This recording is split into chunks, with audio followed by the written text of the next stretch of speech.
नमस्कार बच्चों, आज हम शुरू करने वाले हैं कक्षा छठी की हिंदी की पाठ्य पुस्तक मेधा का अध्याय 2, जो कि काकी नाम की एक कहानी है।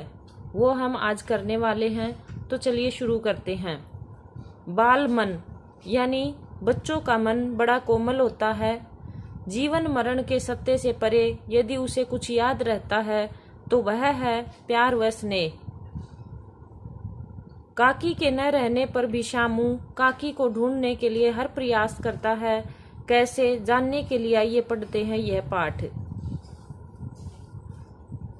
इस कहानी में एक मातृहीन यानी बिना माँ के बच्चे के दुख और उसकी कोमल भावनाओं का बहुत ही मर्मस्पर्शी यानी मन को छू लेने वाला चित्रण किया गया है। लेखक ने यह भी बताया है कि बच्चे जीवन के शाश्वत सत्य से अनजान होते हैं और उनका मन पवित्र एवं निश्चल होता है। निश्चल का अर्थ होता है बिना छल कपट के। ये जो कहानी है, यह एक शामू नाम का इस कहानी में एक बच्चा है। उसकी माँ की मृत्यु हो जाती है और वह उस दुख को भुला नहीं पाता है। तो चलिए शुरू करते हैं काकी नाम की जो एक कहानी है। ये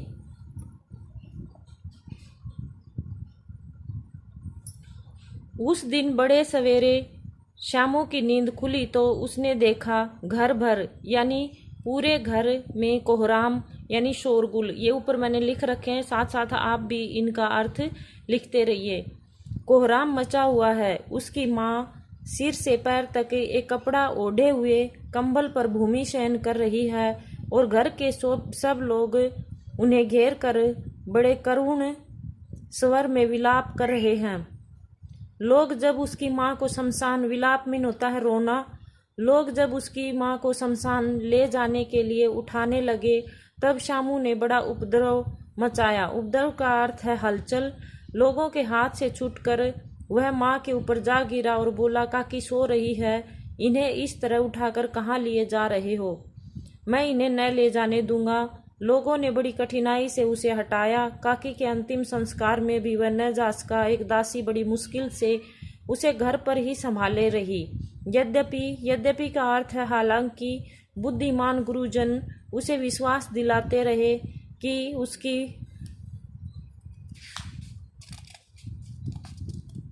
इसमें साथ साथ ये जो क्वेश्चन है, कंबल पर कौन भूमि पर शयन कर रहा या रही थी, तो ये शामू की माँ। और कौन माँ के अंतिम संस्कार में न जा सका, तो शामू अपनी माँ के अंतिम संस्कार में न जा सका।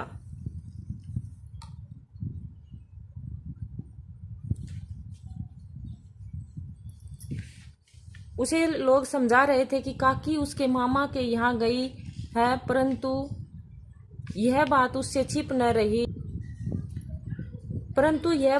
छिपी न रह सकी कि काकी और कहीं नहीं बल्कि ऊपर राम के यहाँ गई है। काकी के लिए कई दिन लगातार रोते रोते उसका रुदन यानी कि जो रोने का जो रुदन था वो तो धीरे धीरे शांत हो गया, परंतु शोक शांत न हो सका।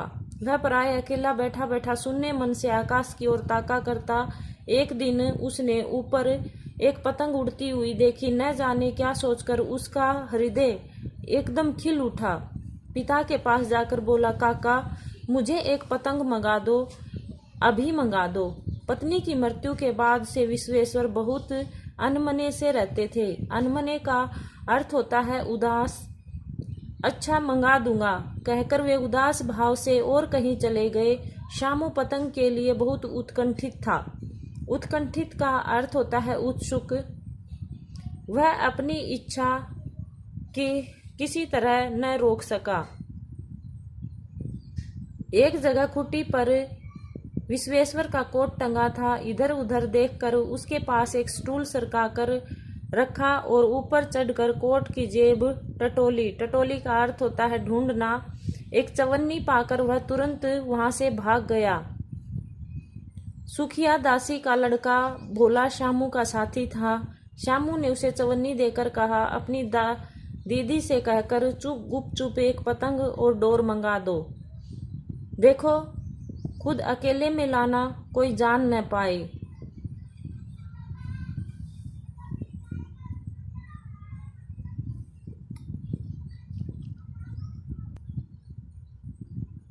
पतंग आई एक अंधेरे घर में, उसमें डोर बांधी जाने लगी। श्यामू ने धीरे से कहा, भोला किसी से न कहो तो एक बात कहूँ। भोला ने सिर हिलाकर कहा, नहीं किसी से न कहूँगा। श्यामू ने रहस्य खोला, मैं इस पतंग को ऊपर राम के यहाँ भेजूंगा, इसको पकड़कर काकी नीचे उतरेगी। मैं लिखना नहीं जानता, नहीं तो इस पर उसका नाम लिख देता। भोला श्यामू से अधिक समझदार था। उसने कहा, बात तो बड़ी अच्छी है सोची, परंतु एक कठिनाई है। यह डोर पतली है, इसे पकड़कर काकी उतर नहीं सकती। कौन श्यामू से अधिक समझदार था? तो भोला श्यामू से अधिक समझदार था, क्योंकि इसके टूट जाने का डर है। पतंग में मोटी रस्सी हो तो ठीक हो जाए। श्यामू गंभीर हो गया। मतलब यह बात लाख रुपए की सुझाई गई, परंतु कठिनाई यह थी कि मोटी रस्सी कैसी मंगाई जाए।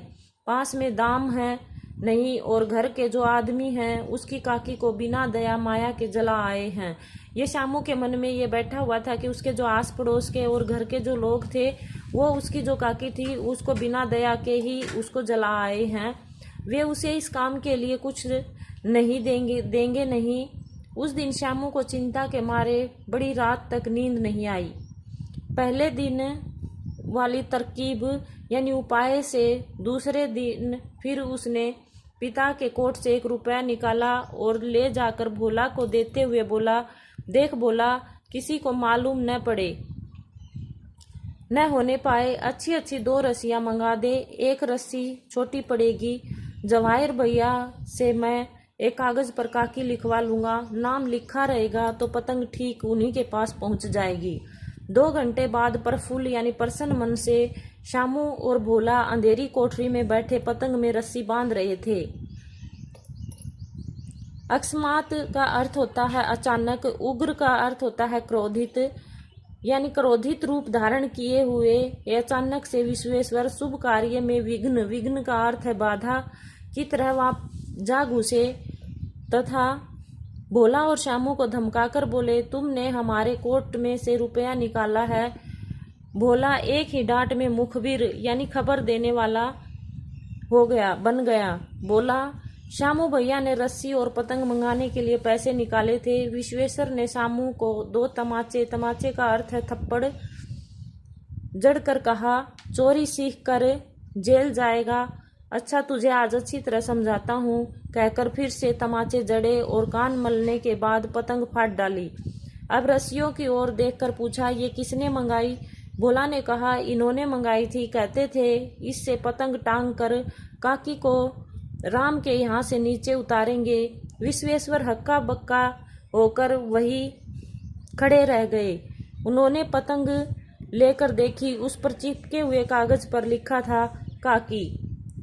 हक्का बक्का एक मुहावरा है जिसका अर्थ है हैरान हो जाना। श्यामू पतंग पर काकी किससे लिखवाना चाहता था? तो जवाहर भैया से वो काकी लिखवाना चाहता था। विश्वेश्वर ने श्यामू को तमाचे जड़कर क्या कहा? विश्वेश्वर ने तमाचे जड़कर कहा कि चोरी सीख गया है। तो ये तो थी हमारी कहानी काकी। इसमें एक जो छोटा सा बच्चा है उसका बहुत ही मार्मिक चित्रण इस कहानी में लेखक द्वारा किया गया है। ये सियाराम शरण गुप्त जी द्वारा लिखी हुई कहानी है। आज के लिए कहानी इतनी ही, ये कहानी पूरी होती है और इसके जो शब्द और अर्थ हैं और कठिन शब्द मैं अगली वीडियो में करवाऊंगी। तब तक के लिए बने रहना लर्निंग पॉइंट के साथ। और यदि आपको मेरी पढ़ाया हुआ समझ में आता है और अच्छा लगता है तो सब्सक्राइब करना न भूलें। धन्यवाद।